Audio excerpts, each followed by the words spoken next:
What is up, everyone? Welcome to Elasmocast. Today's going to be a really fun episode talking about some Devonian Chondrichthyans. We have a special guest, Christian Klug, here today. How are you doing today? Great, how are you? I'm doing well. Before we get started with the cool shark talk, tell us a little bit about your background, and what your key interests of study are. So, I basically studied as a fossil collector as a little boy, as so many who turned into paleontologists at one point. And I grew up in an area which is rich in Triassic sediments. And actually, there's a lot of sharks there, like Hybodus, Acrodus, and so on, the typical Triassic sharks. And I found plenty of teeth back in the day. And then for a while, I wasn't sure what to do. I was going back and forth between biology and geology, and then eventually decided to do paleontology and did a master in on ammonoids from the early and middle Devonian in Morocco, and continued with the same topic during my PhD. And then I was shortly unemployed, and then I had an internship in Stuttgart followed by an employment here at the University of Zurich. And here I basically, well, I started mostly with research on cephalopods, mainly, well, Devonian, but also Mesozoic. And during my fieldwork in Morocco, I kept finding fish remains. And I don't know, I always liked sharks. So it happened that I started working on the cool fossils we kept finding in Morocco. Mhm. That's a short CV if you want. Awesome. And why is Morocco so rich within like a massive expanse of time with fossils? That has a range of reasons. So first of all, during the Paleozoic, for a long time, there was a very broad shelf, which was actually quite subdivided into small basins with various depths and so on, and was in moderate latitudes.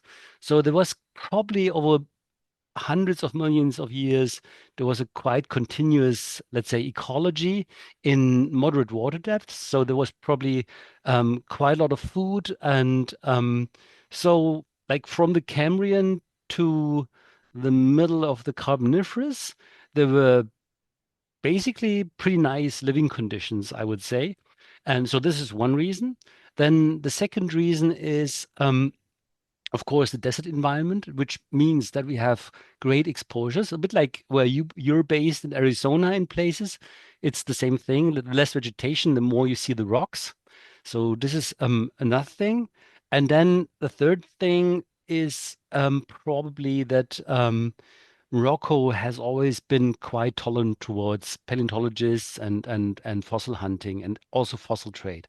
I mean, they're still working on revising this and trying to think about how can we control this a little bit to yeah, but that's an ongoing thing, I guess, where they're trying to find new regulations that make everybody happy. Hmm. And where do you like to focus in Morocco for your stuff? And what age do you usually work on, especially for the Chondrichthyan stuff? So what I always look at is the Devonian mostly, but I look at pretty much all of the Devonian because, my one of my favorite groups is also the ammonoids, and they originate in the early Emsian. So the oldest ones would be like 407 million years old or so. And in Morocco, but also in other places, actually, you kind of have a link with occurrences of cephalopods and vertebrates. And the same is actually the case in Morocco. So, for example, with these early ammonoids, we always find early acanthodians and also placoderm remains. So, but the nicest ones we've been working on, so my PhD students and some master students and I, we're mostly working on Famennian ones because in the Famennian we have a couple of layers where we have exceptional preservation, including soft tissues, stomach content, 3D cartilages of the head, and so on. Awesome. And for those that don't know, what's the age range with the Devonian and why is it called the Age of Fish? So the two questions. So the ra age range is roughly 420 to 360 million years.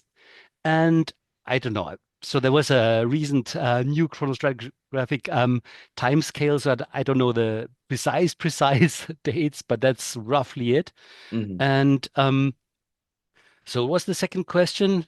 The second Why is part? it considered the age of fish? Ah, yes. So, well, as you know, and as probably most of those people watching this know, the origin of fishes dates back quite much further, and we actually the main groups appear also much earlier. Like we have a lot of bony fish that come already in the Silurian and so on. There's beautiful occurrences in China and so on, and so the firsts we often have actually before.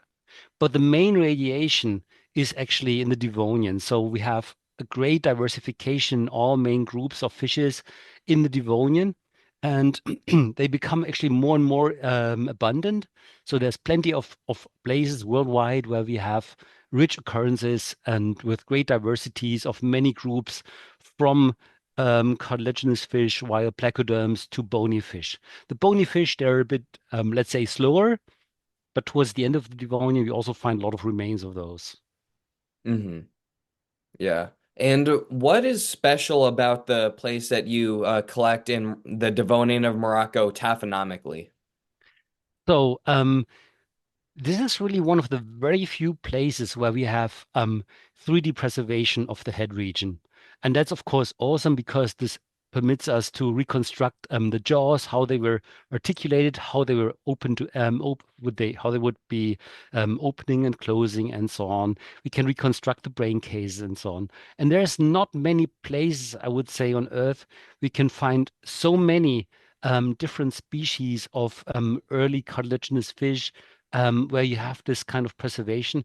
And it even goes further because often the tooth families, they're still sitting on the jaw cartilages, because usually what happens very early when the animal dies is that the teeth basically fall out. It's not like in our jaws where they're inserted in like each one in a little pocket, but they really sit like with a flat base on the cartilage. So the attachment, once the soft tissues are gone, is quickly vanishing and then they just fall out.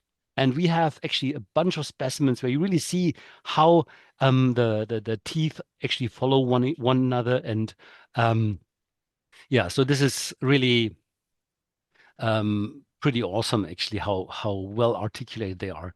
And this actually also extends to the gill arches, to the hyoid arches, and so on. So you have so much detail you can see in there. It's pretty cool. And on top of that, we have soft tissues. We have the skin denticles, so we can also see how does the shape of the denticles change over the body, presuming they had those, because there's forms like Maghriboselache, which where the body was probably not entirely covered by these denticles. Some others, this was the case, like in Phoebodus, for example, and there we can really demonstrate how the shape changes from, let's say, from the head to the fins, from the interior edges of the fins to the surface of the fins, and so on. Hmm. And what conditions make that type of preservation possible? So in the Eastern Anti-Atlas, where we usually do field work, it's like this, that we have two small marine basins. So they're basically roughly 100 times 100 kilometers for a marine basin. This is really small, right? And the connection to the open ocean was very low and not very broad. And actually, one of the two basins, the Maida Basin, where we have most um, of the nice shark skeletons from. This was actually kind of limited by land or very shallow water to three sides. On the fourth side, towards the east, it was actually there was a submarine rise, so there was shallow water, which kind of limited the water exchange by currents. And this caused that in the middle of the basin, we had at the bottom low oxygen conditions at many times. So you can see that if you go through the sections in some of the outcrops, there's many layers where you find almost no benthic life, no bivalves, no gastropods, no, I don't know, anything that would live on the ground isn't there. And just once in a while, there was some oxygen, and then you see, there's a little bit trace fossils, there's some bivalves and whatever lives on the ground, a few trilobites maybe. So, but most of the time it was probably poor in oxygen, at least not rich enough for many of the scavenging organisms. So the scavengers left the carcasses alone until they were embedded, and then um, probably at least in the Maida, the soft tissues were quickly pyritized. Today it's not pyrite anymore, but it has been transferred into iron oxides and hydroxides. So it's very reddish, yellowish in color, and which looks quite nice anyway. Mhm. So yeah. And what were some of the taxa that were around as far as fish in these environments? So there were actually quite a lot of taxa. So we have, in terms of chondrichthyes, we have Maghriboselache, which is the most common one, and then Phoebodus is quite common. Phoebodus is a genus that is known pretty much from all over the planet, mostly by its teeth. They're very characteristic. They have three main cusps with two small cusps in the middle. And there is super common whenever you have marine deposits with chondrichthyes and you take a limestone sample, you dump it in acid, you usually find those Phoebodus teeth. But until our discoveries in Morocco, the skull was basically unknown. So now we know it has a very elongate, pointed skull. And what we also learned from this skull is that the tooth families were actually not one next to the other, but there were little gaps in between. So we learned quite some things. We also learned that there's not a big difference between the teeth depending on where they are in the jaw. Only the one in the middle on the symphysis, they were a little bit smaller than the ones on the sides, but otherwise they were almost isodont. So there were no big differences between the teeth in the different parts of the jaws. Hmm. So these are the chondrichthyes. Then we also have Ctenacanthus, which is a gigantic shark. I have one tooth, actually a couple of teeth here. This is I don't know if this is visible. This is a quite broad tooth base, and there's a smaller one actually here next to it, and there's a middle-sized one here. So a middle-sized one. This is the base of a large one, and there's a very small one here. And the interesting thing is that this is something Merle, my PhD student, found out that they retain their teeth like forever, which caused that they actually were wearing their teeth down quite significantly. And there's a paper gonna come out soon about that, about the tooth wearing Ctenacanthus. And we have also gigantic heads of this animal, and the largest one has a jaw length of 70 centimeters. Wow. So this was actually an animal which probably was quite inconvenient for the large placoderms of its time.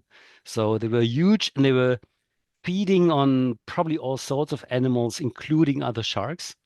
So this was maybe the top predator of its time.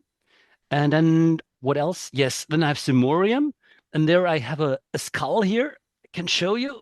Up. So up. This is the underside. This is the gills here. This is Meckel's cartilage here, and you can see some teeth here. And if you turn it around, you can see these are the semicircular canals. There's the eye capsules, and this would be the nose capsules here. Yeah. It's a So that's a beautiful nice. specimen. Yeah, it's amazing, isn't it? We haven't described it yet, so this is one of the things we have to do in the next years. Um, but we have so many fossils, and it's a lot of work because you have to do the CT scanning, segmenting, and so on. It's endless work to get these things done, and it's a blessing to have so much material, but it also means a lot of work. So Yeah. this is the trade-off between the two things. So this is Simorium. This is actually the first complete skull of Simorium, as far as I know.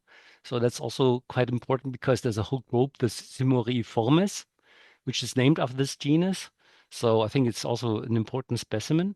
And then we have Pheromerum, which is a very small one. It's like 40, maybe 40 centimeters long, which has a weird jaw where actually when it opened the jaws, it was actually tilting the jaws outward. And when it closed the jaws, when it closed its mouth, it was tilting the Meckel's cartilages inward again. So probably this had the advantage that it was exposing the larger teeth, which were kind of on the inside of the jaw better, and it would pull the prey a little bit inward and would really probably stick very well to the prey while closing its mouth. So these are the main genera where we have um, skull material and skeletal material. There's other genera where we have found only teeth. This is Protacrotus and Trinacodus. And of course, I hope that sooner or later we'll find those. Also, something like Ctenacanthus, we have also teeth and jaw remains, but it's a weird genus where we don't know exactly where the teeth belong because there's a couple of genera which have very similar teeth. So Hmm. these are the sharks. Then placoderms, we have Dunkleosteus. It's not the same species as in the US. It's probably a bit smaller. So the nodules we keep seeing and finding, they're like yeah, maybe 3 meters long. So it's not like the Dunkleosteus terrelli, which is yeah, quite a bit larger, I would say. Um, then we have the crazy Ctenacanthus, which has a very pointed, elongate jaw, which gets up to 1 meter long. And the upper jaw is only half the length. So it has a really, really protruding lower jaw. It's a crazy animal. We published this last year with Melina Jobbins. She's the first author. Then we have Heinz Ichthys. We're working on its description. This has been described first from also from the Cleveland Shale. And we have a nice complete skull, which is nicely 3D. This is gonna, hopefully we can submit this sometime this year. Then we have Titanichthys, which is also very similar to Cleveland stuff. Lower jaw length of about 1 meter 10. So this was a massive animal. We have a baby, which is 4 meters long in our collection, which we need to finish prepping. So these are the placoderms. Oh, so then we have selenosteates, of course, I forgot those, like Amasichthys, which is a smaller placoderm, about 1 meter long. And there we have beautiful specimens where we have the body outline preserved. And what's pretty cool, it has, if you look at the tail of the great white shark, it Hmm. has these crests at the stalk of the caudal fin, of the tail fin, which is typical for strong and fast pelagic swimmers. And Amasichthys has exactly these crests at the base of the tail fin, which is kind of cool because it kind of shows it was probably a quite excellent swimmer.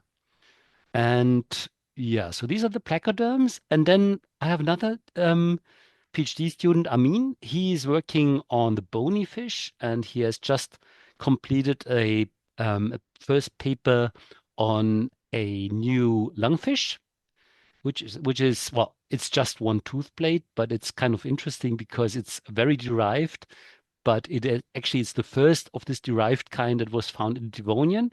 So that's pretty cool. And then we have a bunch of there we have one tetrapodomorph we're gonna describe, and then we have what else? Tijulepis like an actinops in actually we have one nice actinop in the stomach of a shark. And so there's a bunch of things we're gonna work on the next years. A list of all the fishes we have in the only in the Famennian. Hmm. And how large was that Ctenacanthus, the So big one? lo lower jaw about 70 centimeters. So our guess is probably around 6 meters. Hmm. And was And there I don't think, anything, was there huh? anything in the Devonian that was reaching comparable sizes? Yes, Titanichthys, but Titanichthys was a filter feeder, very likely. We with Sam Cotham, we actually looked at the mechanical properties of the jaw of Titanichthys, which suggests that as it was a filter feeder, the jaw was not made for powerful bites like in Dunkleosteus or in some like I don't know great white sharks today or so. And so we think Titanichthys was large, but it was large because it was a filter feeder and not because it would be a apex predator like Dunkleosteus or Ctenacanthus. And I think Ctenacanthus and Dunkleosteus, they were about the same size, but the largest Ctenacanthus we have is actually much younger than the occurrence of Dunkleosteus in Morocco, because most Dunkleosteus are actually in the Middle Famennian, and the Ctenacanthus we find is in the Upper Famennian. So there's quite a time difference. It is much closer to Titanichthys, actually. So these two more or less co-occur. But Yeah, I could imagine actually that they would have probably attacked smaller placoderms, but as predators are, they also don't want to get hurt. So usually they're quite opportunistic, so they take the easy prey rather than the dangerous prey. So Yeah, that makes sense. yeah. And how large was the largest Titanic specimens, do you think? So as I said, the largest jaw, which is not complete, we have is exactly 1 meter. So I think probably this was a bit longer because there's a little bit missing. So I would say maybe lower jaw, so the infrognathal would be 1 meter 10, maybe. So the complete animal, it's hard to estimate. We have a small we have a small Titanichthys, which is in a nodule, and that nodule is 4 meters long, and the infrognathal is about half that size. So this would suggest that maybe these nodules kind of follow the size and outline of the body. So they give us a rough idea of the size of the carcass.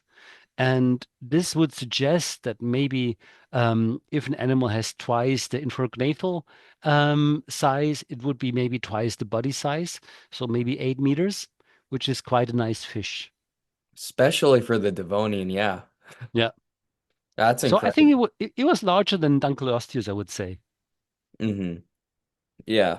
So there's one shark or shark relative that you and your team described in 2023, Maghriboselache mohamezanei. I think that that's a really cool animal for us to talk about. So what was the history of you guys like discovering this, describing this? So this is really by far the most common specimen species we find in especially in the Thylakocephalon layer. And so we amassed several specimens that are more or less complete and including a couple of good skulls. We actually got another good skull last year, which has been segmented just now, which is even better than the ones we showed in the paper. And but there's was one particularly beautiful skull, and I have actually a 3D print of it here. So this is, well, it's part of it. So I have to add the second where is it? Plot a quadrate here to make it kind of complete looking.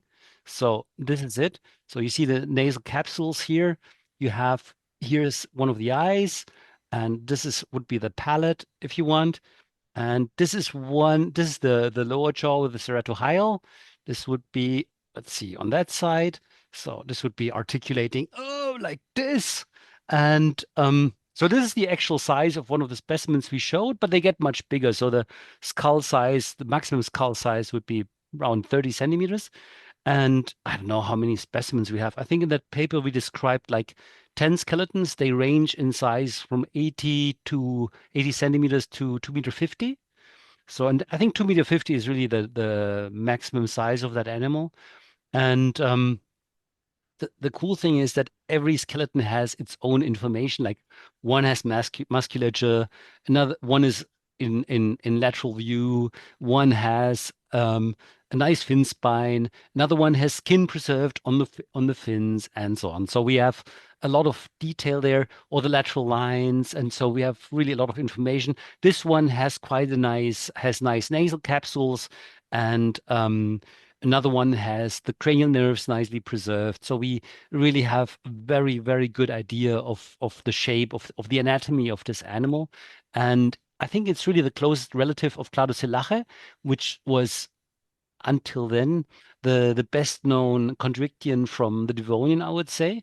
And I mean, the Cleveland stuff is pretty awesome, I must say. Whenever I see specimen, like, okay, this is in some respects still better what we have than what we have from Morocco.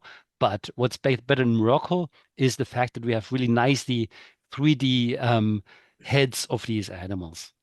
So that is, I mean, of course, extra cool that we see perfectly the arrangement of the jaw cartilages, of the gill cartilages, of the tooth families. We can reconstruct the brain endocast with its cranial nerves and so on. And this is a lot of information we obtain there. So that's pretty nice. Yeah. And let's talk about the phylogeny a bit. So it was described as a Simoriform with Yes. Cladocellaceae. Hmm. One of the, I guess, controversial things with Simoriforms is their phylogenetic placement because they have a cladodontine style tooth design. So you would think that that means that it's closely related to the Ctenacanths, which have been classically ranked as an elasmobranch. But it seems like more and more scientists are lumping it with the Euchondrocephalon side of things, so more towards a ratfish and less Yes. the sharks. What's your Yep. opinion on that placement? So for the time being, all evidence supports this phylogeny. So we ran it several times. Every time we have a new species, we of course dump it into that, and we work a little bit on the on the character list, on the character matrix, and try to improve it further and so on. And it, it keeps coming out like this. So I'm um, for the moment, I trust this, but I agree. It's kind of strange that we have these very similar dentitions in early elasmobranchs and in stem holocephalans. So it's strange, but of course there's something which is, let's say, plesiomorphic. But so I think this is one thing that we have similarities in dentitions there. Um, this is one thing, and there is subtle differences in the in the at the base of the two lineages in the organization of, let's say, sense organs like size of eye capsules. Then there's some sort of vaulting of the neurocranium and especially the endocast and so on. There's a bunch of quite subtle changes that point on the Simoriform side towards the holocephalans and on the Ctenacanth Phoebodontid side towards the elasmobranchs. But you know, if one day we find some other characters that would push would kind of mix this again, well, I would accept it. So Hmm. I'm not let's how do you, I'm not how do you I'm not dogmatic about it. Hmm. I I do the analysis, or my PhD students do, and then we try to we look at what has the greatest likelihood, what is the most plausible, and then we follow that. Yeah. And it's another thing too. I found especially with modern sharks, there is an outstanding level of convergent evolution that'll make some teeth look very similar to Yes. others. Like for example, angel shark teeth and then some extinct arachnolobiform teeth look so similar. Yeah, yeah, Yet yeah. these are two vastly different lineages, one of them being a galleon shark and one being a squalian shark. Yeah, So yeah. it could be the same type of deal, or it could be that a cladodont style tooth design is a basal or a plesiomorphic trait that separated into both of the crown groups of chondrichthyans.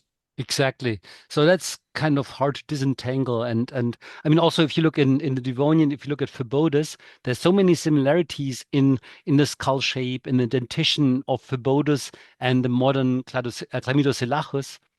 It's surprising, and yet the one is a really Neoselacian and the other one is really very basal elasmobranch. So there's a huge gap between the two, and it's very likely that they have no direct links, so to say. They're not closely related. They're really far away from each other. And this shows the degree of convergence and homoplasy that might actually happen in these lineages. So, of course, I mean, one should always be questioning the own results and look critically at it. And if you find new evidence, you have to possibly revise these things. That's for sure. So. Yeah, science is an ongoing process, and we're constantly learning and trying to improve the phylogenies we try to reconstruct and try to get closer to reality through time. So Yeah. I think that's normal. I think sometimes scientists they get so stuck on like trying to make sure that their hypotheses are right that they get defensive over it. But science really works best when you have an open mind and you're open to things being changed, including sometimes your own work, because you can't guarantee that your stuff will hold up to the test of time forever as being right. But it's Exactly. yeah, it's really important to keep an open mind with, especially with paleontology, because Absolutely. we don't have these organisms right now. And I mean, especially in the Devonian, that it was a quite a span of time since then. So we're doing Yeah, our best with what we have. exactly. I mean, one thing we're going to survive as a revise in maybe this year, maybe next year. I'm not sure when we will manage. Um, Maybe if you look at our paper, we Linda Frey was the first author, and when we described Phoebodus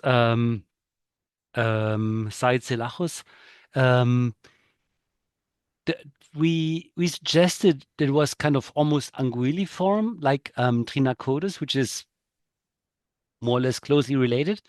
And we have now new skeletons which show that actually it's not that skinny. Maybe it was as a young animal, but at least as an adult, it had a body form that was quite close to what we have, let's say, in Ctenacanthus, Maghriboselache, and so on. And so it was actually a quite normal shaped shark, if you want. So there was not a big difference.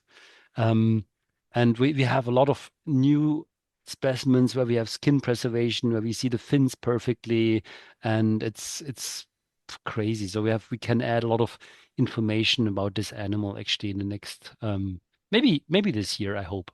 We'll see. I'm looking forward to that.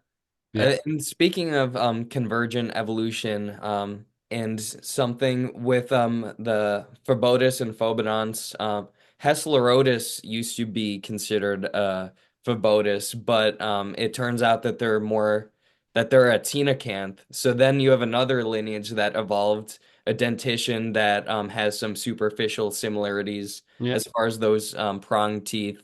And yeah, then today, I think Phobodus often gets compared with the modern day frilled shark, yeah, with those similar prong tooth designs.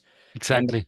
yeah, and the frilled shark used to be hypothesized as a cloudodont that somehow survived this massive ghost lineage. But I mean, right now we know that it's a hexanchoform, but it's still really cool how a hexanchoform, the group that has the cow sharks, evolved a tooth convergently similar to something that's found in the Devonian, and with Hespelorodus being in the Carboniferous. Yeah, that's nice.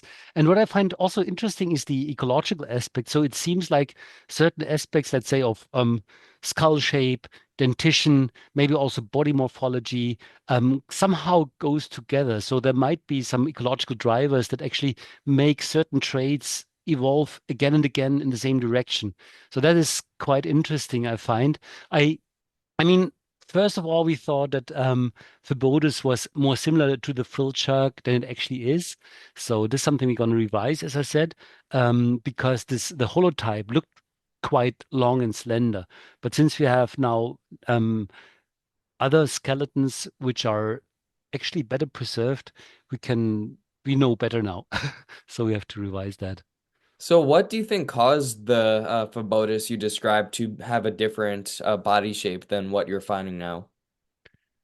Well, one possibility is that it's ontogeny, like that maybe it was a bit skinnier as a young animal than it was as an adult. This is one possibility. Then preservation. So, for example, in the holotype, it's a very elongate, somewhat S-shaped nodule. It's about a meter and 10 long.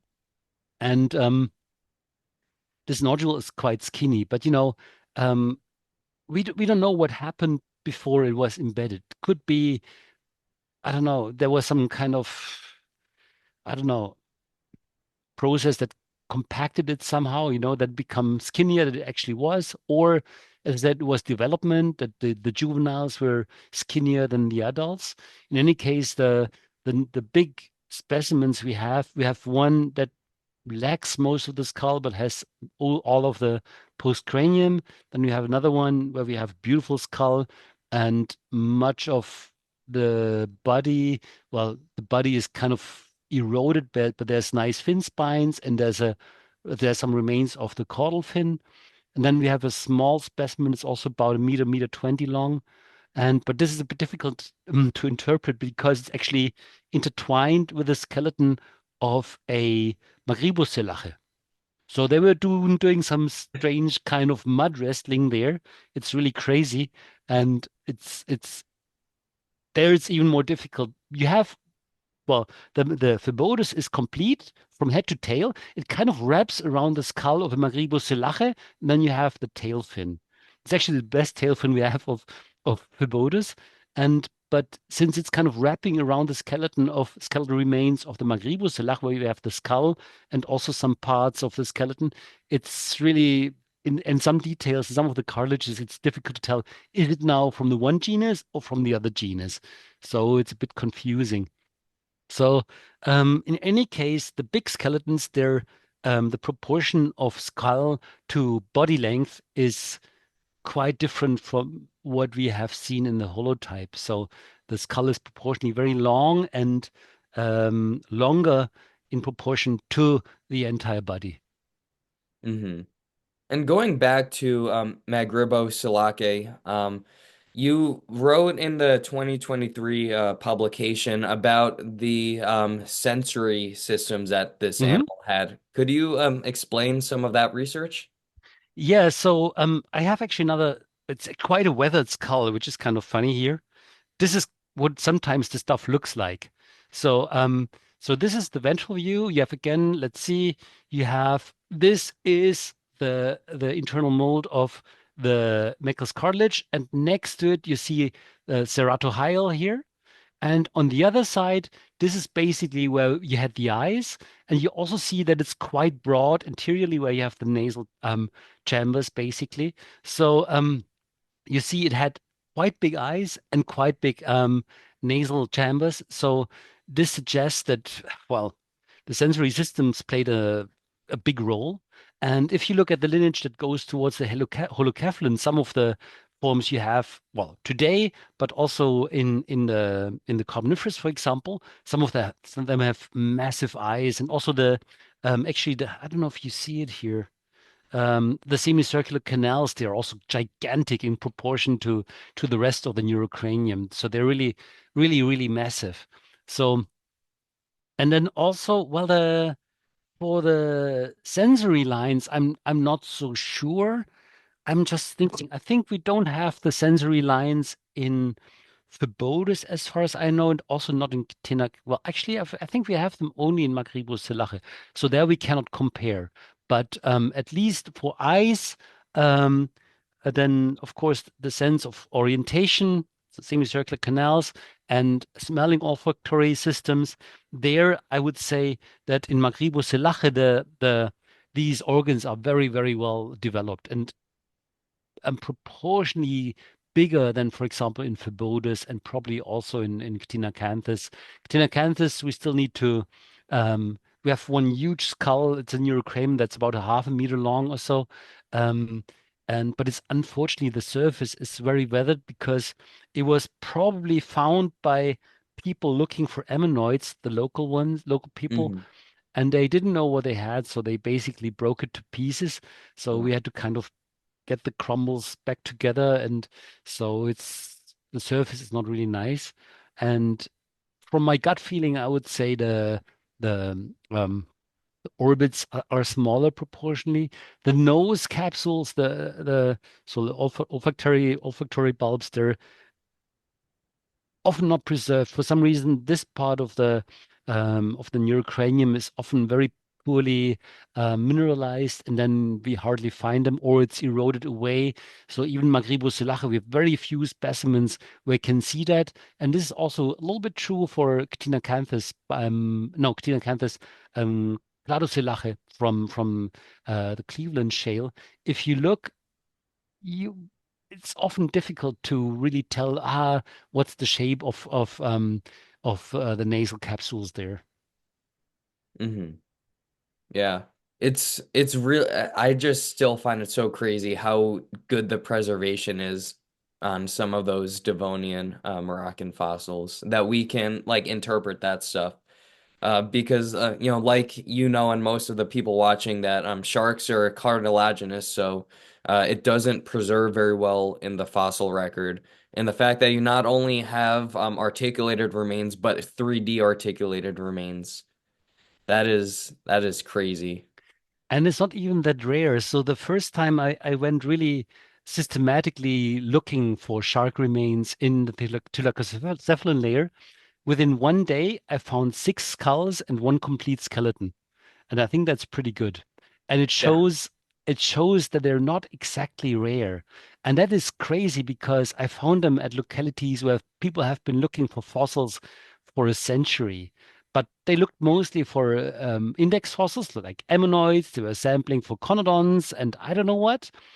And for some reason, I mean, the fossils are not even small. They're some of them are meters long. How can you overlook them? How can you not see them? I don't understand, to be honest. It's really, it's beyond me. I don't know. So when you're finding these, are they usually like just like out in the open, like easy to see, or is it usually covered with matrix where there's only like tiny little bits that could be, anything to like Yeah. trained eye? So I showed you this one skull here. So you can maybe imagine if you see that, you might at the beginning think, that's just a rock. Hmm. Or this might look like orthocones. So you might actually misunderstand what you're seeing. And so you need to train your eye a little bit. This is one thing. But for example, the first complete skeleton I found by the fin. So there was actually so, it's desert. So don't have a lot of rain, obviously. But when it rains, of course, it erodes. And then that's the point where you get new fossils. So you want to go after heavy rain optimally, like not directly, but maybe a couple of weeks later. And then you have new fossils exposed. And this was the case in this year.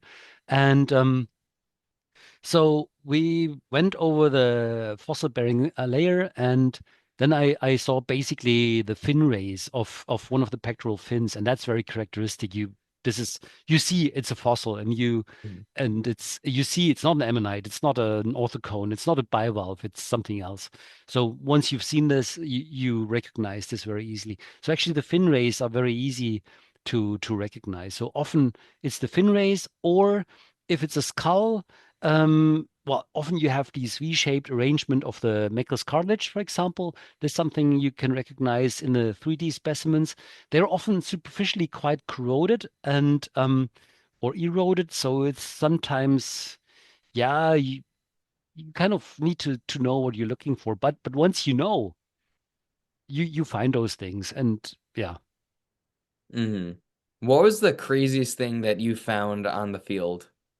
So I think was actually this one skeleton because I mean it was only Maghriboselache, so the most common chondrichthyes in the Devonian of Morocco, but it has a small actinop in its stomach, and I think this is pretty cool because actinops so bony fish are super rare in the Upper Devonian of Morocco, actually worldwide. They're these ray fin fishes. They're always something special. And I mean, you do find isolated scales, isolated teeth, and so on. They're quite common, but more or less complete specimens are super rare in Morocco. There's almost nothing known of the actinops. So I think that's pretty cool. Also, because by that we can demonstrate, okay, these sharks ate other fishes, and we also see that the actinops were probably quite important. And for some reason, we hardly find them, and I actually don't know why, because you have plenty of small nodules, but usually these contain small crustaceans, and almost never we find small fishes in them. Most fishes are big. They're like half a meter, 1 meter, 2 meters, 3 meters, 4 meters.